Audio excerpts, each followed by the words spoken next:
الحمدللہ رب العالمین والصلاة والسلام علی سید الانبیاء والمرسلین۔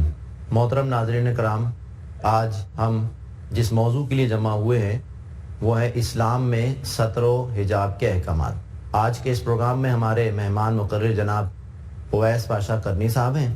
میں آج کے اس پروگرام میں اویس پاشا کرنی صاحب کو خوش آمدید کہتا ہوں۔ السلام علیکم ورحمۃ اللہ وبرکاتہ۔ وعلیکم السلام ورحمۃ اللہ وبرکاتہ۔ سب سے پہلے آپ یہ فرمائیے کہ اسلام ستر و حجاب کے حوالے سے کیا رہنمائی فرماتا ہے؟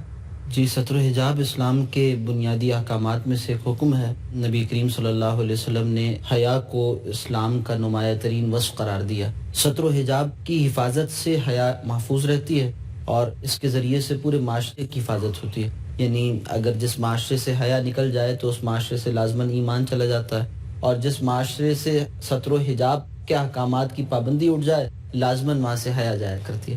تو ہم کہہ سکتے ہیں کہ اس کی اساسی اہمیت اسلام میں اس قدر ہے کہ اگر کسی معاشرے کو زوال آمادہ کرنا ہو تو اس کو بے حیائی میں ملوث کر دیا جائے، اس لیے کہ مسلمانوں کے ساتھ تو اللہ کا قاعدہ ہی یہ ہے کہ اگر ایمان ہوگا تو مسلمان غالب ہوں گے، اور اگر ایمان نہیں ہوگا تو مسلمان مغلوب ہوں گے۔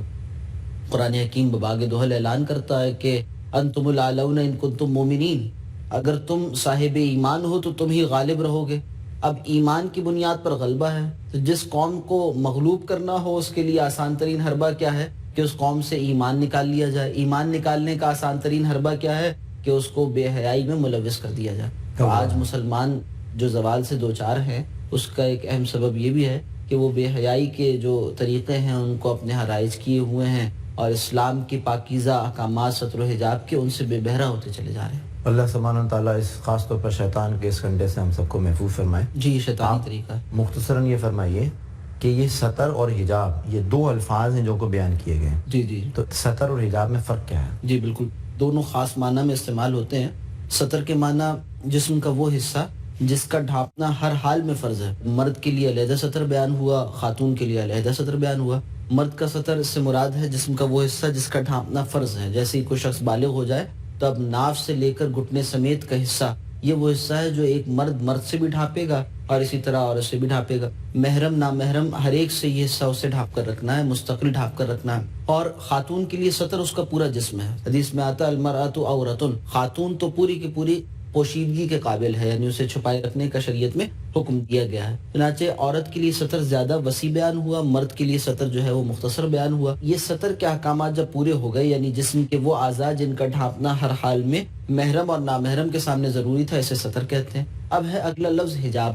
حجاب وہ لفظ ہے جس سے ایک اضافی طور پر پردے کا حکم دیا گیا خاتون کو، گھر کے اندر بھی اور گھر سے باہر بھی۔ یعنی اب وہ گھر کے اندر اور گھر سے باہر سے مراد کیا ہے کہ اگر کوئی نامحرم مرد کے سامنے خاتون آتی ہے تو اب وہ ایک اضافی چادر لے گی، جو کپڑے جس سے سطر ڈھانپا گیا تھا اس کپڑے میں جو زیب و زینت ہے اس کو بھی چھپا لے وہ چادر۔ اسے خاص طور پر جلباب کہا جاتا ہے شریعت کی اصطلاح میں۔ پھر اس کے بعد اس طرح سے اوڑی جائے چادر کہ چہرے کو بھی اس کے اندر ڈھانپ لیا جائے، صرف آنکھیں کھلی رہ جائے، چہرہ بھی ڈھانپ لیا جائے۔ اب یہ حجاب کی پابندی ہو گئی۔ آج عام طور پر اسکارف کو لے لینا اسے حجاب سمجھا جاتا ہے، حالانکہ شریعت کی اصطلاح میں حجاب جسے کہتے ہیں اس کے معنی ہے چہرہ بھی ڈھانپ لیا جائے، صرف آنکھیں کھلی رہ جائیں۔ گویا ستر و حجاب میں یہ بنیادی فرق ہو گیا۔ آپ نے گفتگو کے دوران فرمایا کہ جو نامحرم مرد ہیں ان کے سامنے ایک عورت آئے گی تو اس طرح سے آئے گی۔ یہ محرم اور نامحرم کی وضاحت اگر قرآن حکیم میں کی گئی تو اس کی ذرا وضاحت کریں، اس کی حکمت بھی اگر بیان ہو جائے۔ جی، بعض رشتہ دار ایسے ہیں کہ جن سے کبھی نکاح نہیں ہو سکتا، جیسے بیٹا ہے، باپ ہے، اور اسی طرح سے جو ہے وہ بھائی ہیں اور بھتیجے ہیں اور بھانجے ہیں۔ یہ وہ رشتہ دار ہیں جن سے کبھی نکاح نہیں ہو سکتا۔ تو جس رشتہ دار سے زندگی کے کسی حصے میں نکاح نہیں ہو سکتا یہ محرم کہلاتے ہیں، اور ان کے سامنے آتے ہوئے خاتون اپنا چہرہ کھول سکتی ہے، اور اسے اضافی وہ جلباب والی چادر جس کی آج جدید صورت برقع ہے یا کوٹ ہے یا اسی طرح سے کوئی گون ہے وہ استعمال کرنے کی ضرورت نہیں ہے۔ جبکہ وہ رشتہ دار جن سے زندگی کے کسی حصے میں نکاح ہو سکتا ہے، زندگی کے کسی حصے میں بھی ان سے نکاح ہو سکتا ہے، وہ اصل میں نامحرم کہلائیں گے، اور ان کے سامنے آنے سے پہلے ہر مسلمان خاتون کے لیے لازم ہے کہ وہ حجاب بھی اختیار کرے۔ یہ بنیادی فرق ہے، اور قرآن حکیم نے پھر اس کی فہرست بھی دی ہے کہ کون محرم رشتہ دار ہیں، کون نامحرم ہے، یہ بتا دیا ہے۔ تو ایک بندہ مومن کے لیے یہ بات بہت اہمیت کی حامل ہے کہ جب قرآن نے محرم اور نامحرم کی تفریق قائم کر دی تو اب کوئی شخص یہ کہے کہ نہیں اس سے فرق نہیں پڑتا، تو یہ قرآن حکیم کے بالمقابل آنے کی بات ہے۔ اور یہ کہ بھئی فلاں جو ہے وہ باپ جیسا ہے، فلاں جو ہے وہ بھائی جیسا ہے، فلاں بیٹی جیسی ہے، فلاں بہن جیسی ہے، اس کا کوئی تصور نہیں. جو اسلام کی نگاہ میں محرم ہے وہ محرم ہے، جو نامحرم ہے وہ نامحرم ہے. تو ایک ہم کہہ سکتے ہیں کہ اسلام پورے معاشرے کے مابین ایک چادر تان دیتا ہے، مرد و عورت کے مابین اس طرح سے پوری سوسائٹی کو منقسم کرتا ہے کہ محرم ان کے سامنے آنے کے تقاضے کچھ اور ہیں، نامحرم ان کے سامنے آنے کے تقاضے کچھ اور ہیں. اور اس ہی کو آبزرو کرنا، اس کی پابندی کرنا، اس کی رعایت کرنا، یہ اسلام کے ستر و حجاب کے احکامات کی پابندی کرنا ہے. ماشاءاللہ. یہ فرمائیے کہ یہ جو ستر و حجاب کے احکامات دیے، کیا یہ عورت کے ساتھ ظلم ہے یا اس کی عظمت اور عصمت اور اس کے وقار کو بڑھانے کا ایک ذریعہ ہے؟ یہ تو اللہ سبحانہ و تعالیٰ نے، جس نے مرد و عورت دونوں کو تخلیق کیا ہے، اس نے دونوں کے لیے دائرہ کار متعین کی ہیں.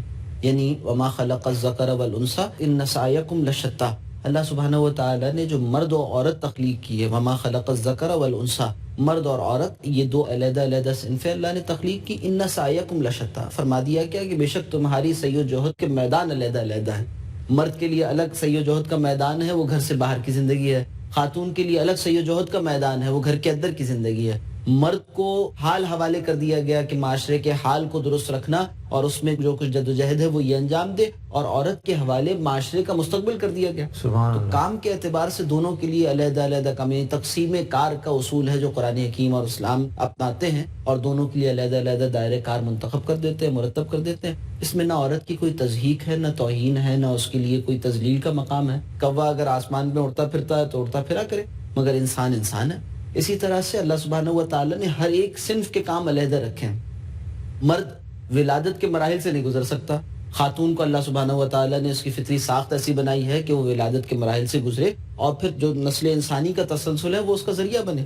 اس اعتبار سے اس کی فطری ساخت، خلقت کے اعتبار سے اس کی ذمہ داریاں گھر کی چار دیواری کے اندر متعین کی گئی ہیں. اور مرد اس کو طبعاً اللہ سبحانہ و تعالیٰ نے قوی بنایا ہے، جذبات کے اعتبار سے زیادہ قابو یافتہ بنایا ہے، چنانچہ وہ گھر کے باہر کی ذمہ داریاں اور اسی طرح سے معاشرے کی جو اجتماعی ذمہ داریاں ان کو انجام دینے کا ذمہ دار ہے. الحمدللہ. گویا یہ جو ستر و حجاب کے احکامات ہیں، یہ عورت کا وقار، اس کی عزت اور عصمت میں اضافے کا ذریعہ ہیں، نہ کہ معاذ اللہ اس کے ساتھ کوئی ظلم. گھر کی ملکہ بنا کر اللہ سبحانہ و تعالیٰ نے اسے رکھا ہے، جبکہ مغربی تہذیب نے ظلم کیا ہے عورت پر. وہ سارے کام جو مرد کرتے ہیں وہ بھی عورتوں کے ذمہ لگا دی، اور پھر ساتھ ساتھ وہ کام جو عورتوں ہی کا خاصہ ہے وہ بھی بہرحال اسی نے انجام دینا ہے. تو بتائیے کہ کون سا انصاف ہوا ہے؟ تو ظلم ہوا. اس کے برخلاف اسلام نے عورت کو وقار کے ساتھ اس کے کاموں تک محدود رکھا اور مرد کے ذمہ داری لگائی کہ وہ نان نفقے کا ذمہ دار ہے، وہ تمام حفاظت کا ذمہ دار ہے، وہ ضروریات کے فراہم کرنے کا ذمہ دار ہے.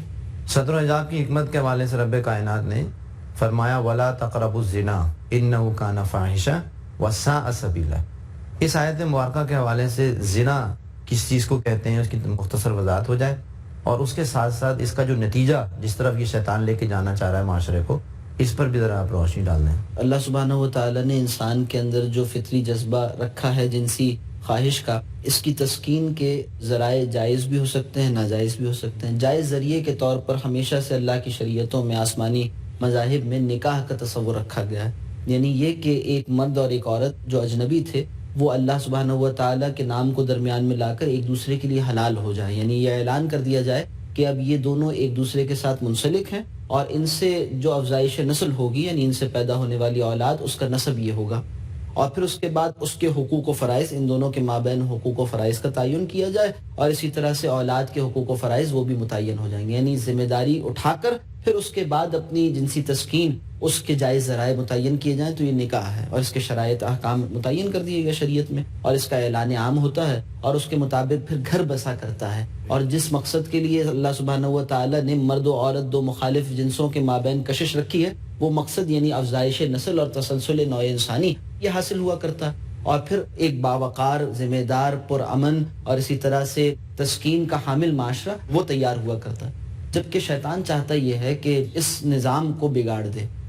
اس کی سب سے بڑی خواہش شیطان کی یہ ہے کہ یہ جو خاندان کا نظام ہے جس کی بنیاد پر اسلام ایک بہترین سوسائٹی وجود میں لاتا ہے، اس بہترین سوسائٹی کی بنیاد پر ریاست وجود میں آیا کرتی ہے، اور اس کے باشندے، اس کے رہنے والے وہ آخرت میں کامیابی کی طرف سفر کرتے ہیں، یہ سب درہم برہم ہو کر رہ جائے، سب تباہ و برباد ہو کر رہ جائے. شیطان یہ چاہتا ہے. اور اس کا آسان ترین ذریعہ کیا ہے کہ یہ جو شیطان کا حربہ کیا ہوا کرتا ہے کہ یہ جو نکاح کا بندھن ہے اسے ہٹا دیا جائے اور وہ تسکین کے ذرائع ناجائز ذریعوں سے پورے ہو جائیں، اور یہ زنا ہے. نکاح کے بالمقابل یہ چھپ کر ہوا کرتا ہے. اس کے نتیجے میں حقوق و فرائض مرد و عورت کے مابین متعین نہیں ہوتے. اس کے نتیجے میں ہونے والی اولاد اس کا نسب ثابت نہیں ہوتا. چنانچہ ہر اعتبار سے ظلم ہی ظلم ہے. پورا معاشرہ ایک کیاس کا شکار ہو کر رہ جاتا ہے. خاندان تباہ و برباد ہوتے ہیں اور اس کے بعد شیطان کا جو مقصد ہے وہ پورا ہو جائے گا. محترم اویس پاشا کرنی صاحب، یہ سلسلہ کلام ابھی جاری رہے گا انشاءاللہ. محترم ناظرین، آج کی ہماری گفتگو اسلام میں ستر و حجاب کے احکامات ہیں، اس کی حکمتیں ہیں. اللہ کا شکر ہے کہ ابھی ہم نے جو موضوع مکمل کر لیا اس میں ستر و حجاب کی وضاحت ہوئی. انشاءاللہ بریک کے بعد اس کے مقاصد پر بھی گفتگو کریں گے. اس سے حاصل ہونے والا ایک معاشرہ وہ کس حد تک باوقار اور آخرت میں کامیابی کا ذریعہ بنتا ہے، اس پہ بات کریں گے. اور اسی طرح وہ معاشرے جن میں بے حیائی اور فحاشی پھیل چکی ہے، اس سے انشاءاللہ اس کا جو ہے وہ ہم موازنہ کرنے کی کوشش کریں گے. ہمارے ساتھ رہیے گا.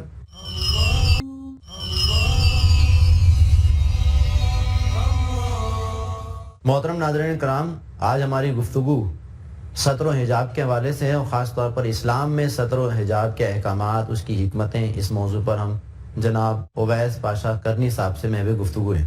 اویس پاشا کرنی صاحب، وقفے میں جانے سے پہلے الحمدللہ ہم یہ گفتگو کر رہے تھے کہ اسلام میں اگر ستر و حجاب کے احکامات ہیں تو یہ عورت کے وقار اور اس کی عزت اور عصمت ہی کی حفاظت ہے، جبکہ اس کے برعکس شیطان جو چاہ رہا ہے، شیطان کا جو پلان ہے اس میں وہ بے حیائی و فحاشی پھیلا کے گویا دنیا میں ایک ایسا معاشرہ قائم کرے کہ جو نفس پرستی کی طرف جائے اور آخرت میں جہنم کے حوالے ہو جائے. آپ یہ فرمائیے کہ جن معاشرے میں بے حیائی و فحاشی پھیل چکی ہے اور جس طرح سے وہ مسلمان معاشرے میں خاص طور پر اس بے حیائی و فحاشی کو پھیلا رہے ہیں، اس کے کیا اثرات ہیں، ان دونوں کی وضاحت کریں گے. جی، دونوں معاشرے متضاد ہی ہوں گے کہ ایک ستر و حجاب کے پاکیزہ احکامات پر استوار ہو اور دوسرا بے پردگی، بے حیائی، زناکاری جیسے قبیح اور شنی افعال کے نتیجے میں مرتب ہونے والا معاشرہ ہو. ظاہر سی بات ہے دونوں برابر نہیں ہوا کرتے، تو خبیث و طیب برابر نہیں ہوا کرتے. ایک اسلامی معاشرہ اس میں ہوتا کیا ہے کہ جب ایک خاندان کا ادارہ وجود میں آتا ہے اور نکاح کے پاکیزہ بندھن کے ذریعے سے ایک مرد اور ایک عورت باہم منسلک ہوتے ہیں، تو اب جو اولاد ہوگی وہ اولاد بھی کسی کے سائے تربیت میں ہوگی، یعنی اب والدین کی محبت انہیں ملے گی اور یہ ایک ایسا خاندان بنے گا جس میں بچوں کی باقاعدہ اخلاقی تربیت، تعلیم اور اس کے بقیہ تقاضے ان سب کا خیال رکھا جائے گا. چنانچہ ایک بھرپور شخصیت وہ وجود پذیر ہو سکے گی، ایک صالح فرد کا اضافہ ہو سکے گا اس معاشرے میں، اور معاشرے سے اعتبار سے مطمئن افراد اور کارگر افراد اور اسی طرح سے بہتر افراد، صالح افراد پر مبنی ہوگا. اسی طرح سے اب جب شوہر کی ساری توجہات اس کی بیوی ہی کے جانب فوکسڈ ہوں گی اور معاشرہ جو ہے وہ جنسی بے راروی کا شکار نہیں ہوگا اور اسی طرح سے ہر جانب جو ہے وہ بے راروی کے مظاہر عام نہ ہوں، تو پھر ہوگا کیا کہ اب یہ خاندان کا ادارہ مضبوط سے مضبوط تر ہوگا. جبکہ اس کے برعکس، اس کے برخلاف دوسری جانب مغربی معاشرہ جس نے گندگی کا ایک ڈھیر بنا دیا ہے اپنے خاندان کو اور اپنے معاشرے کو، خاندان نام کی تو شاید رہی نہیں، آہستہ آہستہ سب کچھ ختم ہوتا جا رہا ہے وہاں سے، اور وہ انسانی معاشرہ کہلانے کے بھی اب قابل نہیں رہا. اس لیے کہ انسان و حیوان میں تو فرق ہی ہے. حیوانوں کے مابین کوئی نکاح نہیں ہوا کرتا، حیوان کے مابین کوئی محرم نامحرم کی تفریق نہیں ہوا کرتی. حیوان جو ہے وہ کپڑے نہیں پہنا کرتے، انسان ہے جو کہ محرم نامحرم کی تفریق کرتے ہیں، کپڑے پہنا کرتے ہیں. اسی طرح سے ان کے مابین ایک خاندان، ایک ادارہ وجود میں آتا ہے، خاندان کا ادارہ جس میں بچوں کی تربیت ہوا کرتی ہے، جس میں جو ہے وہ بہت سے اعلیٰ اخلاق اور جذبات ان کا لحاظ کیا جا رہا ہوتا ہے. وہاں پر اعلیٰ اقدار پروان چڑھ رہے ہوتے ہیں، جبکہ مغربی معاشرہ وہ واقعی آج ایک حیوانی معاشرے کی صورت پیش کر رہا ہے. وہاں یہ جنسی خواہش یہ اسی طرح سے اس کی تسکین ہو رہی ہوتی ہے جس طرح سے کہ حیوانوں کے مابین ہو رہی ہوتی ہے. نتیجتاً اولاد کی تربیت کا کوئی اہتمام نہیں ہو سکتا. نتیجتاً ایک منتشر شخصیت، ایک بالکل تباہ و برباد قسم کی ذہنیت رکھنے والا، ایک اسی طرح سے انتہائی نفی پسند شخصیت کا حامل شخص وہ تیار ہوتا ہے، اور طرح طرح کے نفسانی امراض وہاں عام ہوتے چلے جاتے ہیں، جس کے نتیجے میں وہ معاشرہ انسانی نہیں رہتا اور آخرکار کولیپس ہو جایا کرتا ہے. اور یہ بات ہے جو اقبال نے جس کو کہیے کہ پیشن گوئی کر دی تھی کہ تمہاری تہذیب آپ اپنے خنجر سے خودکشی کرے گی، جو شاخ نازک پہ آشیانہ بنے گا ناپائیدار ہوگا. جتنے غلط خطوط پر یہ سوسائٹی آگے بڑھے گی اتنی ہی زیادہ تباہی اور بربادی کی طرف چلتی چلے جائے گی، دو چار ہو کر رہے گی. چاہے وقتی طور پر کچھ چکا چوند نظر آئے، نظر کو خیرہ کرتی ہے چمک تہذیب حاضر کی یہ سنائی، مگر جھوٹے رنگوں کی رضاکاری ہے. وقتی تسکین کے لیے اور وقتی عیش و تعیش کے لیے جنت بنانے کی کوشش کی جائے اگر زمانے کو اور معاشرے کو، اور جو ہے وہ ویکنڈ جو ہے اس کو بہت زیادہ پرآسائش بنا دیا جائے، مگر وہ جو تعلق کی کیمسٹری سے خالی ہے وہ شخص، یعنی سچے تعلق، سچی محبت اور سچی اقدار اور سچے جذبات وہ اس کے ارد گرد نہیں پائے جاتے، تو وہ شخص انسان نہیں ہوا کرتا، وہ پھر ایک طرح طرح کے امراض کی آماجگاہ بن جاتی ہے. اور یہ مشینوں کی کثرت کبھی انسان کو تسکین نہیں دیتی. یہ تو احساس مروت کو کچل دیتے ہیں، آلات والی بات ہے. آلات میں گھر کر انسان نہیں رہتا. انسان ہے، وہ روبوٹ نہیں ہے. انسان جو ہے اسے ایک خاندان چاہیے، انسان کے جذبات کی تسکین کے لیے اور انسان کی صحیح خطوط پر تربیت کے لیے اور اس کے اطمینان کے لیے، اس کی سکون کے لیے ایک پرامن اور ایک اسی طرح سے کہیے کہ بہت ہی بہترین خاندانی زندگی، وہ اس کی ناگزیر ضرورت ہے. موجودہ دور میں ہم دیکھتے ہیں کہ ہمارے ہاں تربیت کا نظام جو ستر و حجاب کے حوالے سے جو خاندانی نظام ہوا کرتا تھا وہ بہت حد تک منتشر ہوتا جا رہا ہے. اور ظاہر بات ہے اس میں یہ میڈیا کا، ٹیلی ویژن اور یہ جو دیگر چیزیں آ رہی ہیں، انٹرنیٹ ہے اور دیگر چیزیں ہیں، جس میں بے حیائی، فحاشی کو بہت تیزی سے ترغیب دی جا رہی ہے. تو کیا یہ ایک سوچی سمجھی سازش کے تحت مسلمانوں میں حیا باختہ چیزیں جو ہیں وہ پروموٹ کی جا رہی ہیں تاکہ وہ مقاصد حاصل کیے جائیں؟ دیکھیے، اس بارے میں میرا تو خیال یہ ہے کہ یہ اس عالمی سرمایہ دارانہ نظام کا حصہ ہے جس نے ہر شے کو جن سے بازار بنا کر رکھ دیا. وہ چاہتے یہ ہیں کہ انسانی جذبات، چاہے جنسی جذبات ہی کیوں نہ ہو، ان کو مشتعل کر کر اپنی پروڈکٹ بیچی جائے. چنانچہ آج عورت کو شے فروخت کرنے کا ذریعہ بنایا ہوا ہے بس. پھر اس کے بعد اس میں اگر دلچسپی کم ہو جائے تو اس کے کپڑے مزید اتار دیے جائیں اور مزید اتار دیے جائیں اور مزید اتار دیے جائیں. اس طرح سے سفلی جذبات کو مشتعل کر کر اپنی چیز بیچنے اور اپنے پروڈکٹ کو فروخت کرنے کا ذریعہ اسے بنا رکھا جائے بس. تو یہ اس عالمی سرمایہ دارانہ نظام اس کا ایک حصہ ہے. اس کے ذریعے سے ہر شے بکتی ہے اور ہر شے بیچنے کے طریقے جو کچھ اختیار کیے جا سکتے ہیں اختیار کر لیے جائیں، قطع نظر سے کہ اخلاق اور علم اخلاق اس کو کہاں تک قبول کرتا ہو، اسی طرح سے معاشرے پر اس کے کیا اثرات پڑتے ہوں. ایسی بات ہے اگر دین کے تناظر نہ ہو تو کم سے کم ان تناظرات میں کوئی دیکھتا ہے، مگر وہ ان تناظرات سے بھی عاری ہو چکے ہیں. کیوں ہو چکے ہیں؟ اس لیے کہ ان کے نزدیک سب سے زیادہ اہمیت کی حامل شے وہ پیسہ ہے. یہ مادیت اور یہ حرص و ہوس یہ اصل میں پھر انسان کو انسان نہیں رکھتی، وہ پھر حیوان بنا دیتی ہے اسے. نتیجتاً آج مغربی معاشرہ، اس میں میڈیا یہ کردار ادا کر رہا ہے کہ وہ شے کو بیچنے کے اعتبار سے پوری پالیسی بناتا ہے اور وہ خود ایک کارپوریشن ہے، وہ خود اپنی جگہ ایک پیسہ کمانے کا ادارہ ہوا کرتا ہے اور جو طریقہ زیادہ سے زیادہ پیسہ کمانے کا ذریعہ بن سکتا ہے اسے وہ اختیار کرتے ہیں. چاہے اس کے لیے انسانی اقدار کو پامال کیا جائے، چاہے اس کے نتیجے میں معاشرہ تباہ و برباد ہو جائے، چاہے اس کے نتیجے میں نسلوں کی نسلیں تباہی کی انتہائی گہری کھائیوں میں اتر جائیں، مگر ان سب کو گوارا کر لیتے ہیں اس لیے کہ ان کا مسئلہ صرف پیسہ کمانا ہے. اور اسلام جو ہے اس حوالے سے بہت واضح ہدایت رکھتا ہے. وہ بتاتا ہے کہ کوئی مسلمان ایسے کسی کام میں ملوث ہو ہی نہیں سکتا جو کام اس کی آخرت کو تباہ کر دینے والا ہو. کوئی مسلمان ایسے کسی کام میں ملوث ہو ہی نہیں سکتا جو فحاشی اور یعنی کا ذریعہ ہو. ان الذین یحبون ان تشیع الفاحشۃ فی الذین آمنوا. اللہ سبحانہ و تعالیٰ اس بات کو واضح کرتے ہیں کہ بے شک وہ لوگ جو یہ محبوب رکھتے ہیں، جو ان کا مشغلہ یہ ہے، جو یہ کام کرتے ہیں کہ اہل ایمان میں فحاشی اور یعنی کو پھیلا دیں، ان کے لیے دردناک عذاب، دنیا میں بھی رسوائی اللہ نے رکھی ہے، آخرت میں بھی عذاب رکھا. تو یہ عذاب کی وعید سنا کر اسلامی معاشرے کو ایسے عناصر سے پاک کیا گیا. مگر بہرحال آج یہ ایک المیہ ہے کہ مسلمان ہی ہیں جو کہ ان اداروں کو بھی چلانے والے ہیں اور اس فحاشی اور یعنی کو اور اس بے حیائی کے سیلاب کو مسلمانوں کے گھر گھر تک پہنچا دینے والے ہیں. سوچنا چاہیے ایسے عناصر کو کہ ہم اپنی آخرت کے لیے کیا جمع کر رہے ہیں، ہم اپنی نسلوں کے لیے کیا کر رہے ہیں. اپنے ہاتھ سے خرید کر اور اپنی محنت کی کمائی سے خرید کر کیا کچھ لے کر آ رہے ہوتے ہیں.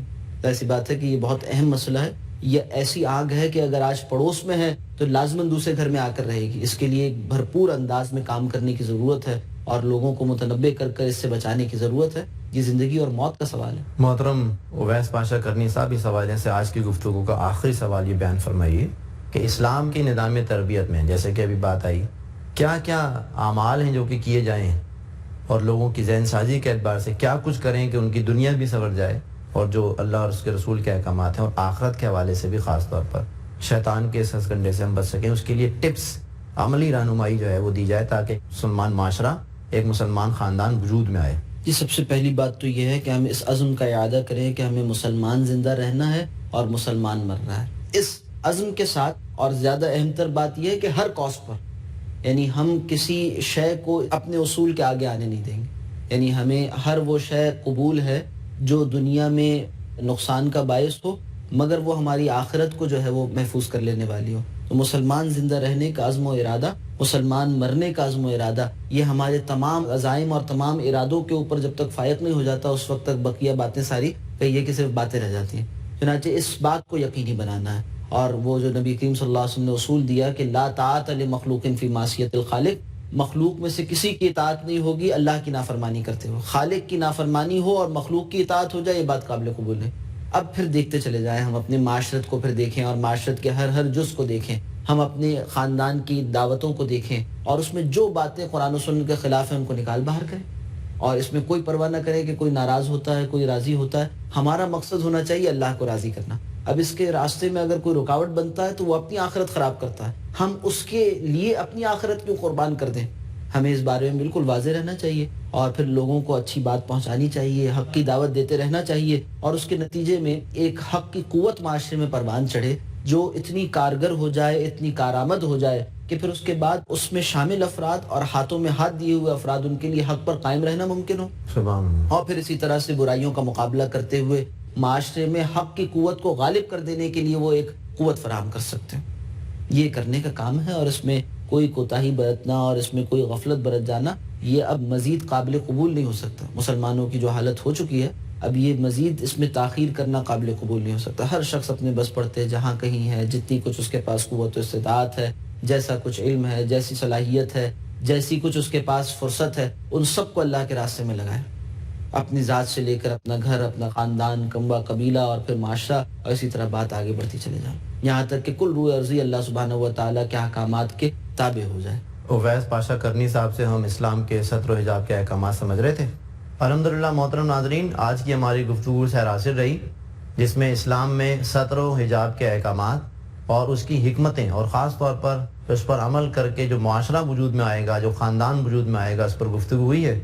اللہ سے دعا کریں کہ اللہ سبحانہ و تعالی ہمیں ان تمام تر احکامات پر عمل کی توفیق عطا فرمائے، اور شیطان کا ہتھ کنڈا خاص طور پر جو بے حیائی اور فحاشی کو وہ عام کر رہا ہے، انما یأمرکم بالسوء والفحشاء، کہ وہ تمہیں برائی کا حکم دیتا ہے اور بے حیائی کا حکم دیتا ہے، اس سے ہم سب کو بچنے کی توفیق عطا فرمائے۔ اس حوالے سے خاص طور پر اپنے گھر کا ماحول پاکیزہ بنانا، ان کے اندر فکر آخرت پیدا کرنا، ان کے اندر ایمان پیدا کرنا، یقین پیدا کرنا، اور بہت خوبصورت اصول محترم اویس پاشا کرنی صاحب نے بیان فرما دیا کہ ہم یہ عزم کریں کہ ہم مسلمان زندہ رہیں گے اور انشاءاللہ اسلام ہی پر ہم اپنی جان دیں گے۔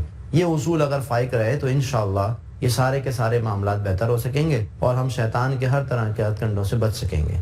اللہ سے دعا کریں کہ اللہ پاک ہمیں اسلام اور فرما برداری کی حالت میں موت عطا فرمائے۔ آخر میں محترم اویس پاشا کرنی صاحب کا شکریہ ادا کرتے ہوئے اجازت چاہیں گے۔ اقول قولی ھذا واستغفر اللہ لی ولکم ولسائر المسلمین والمسلمات۔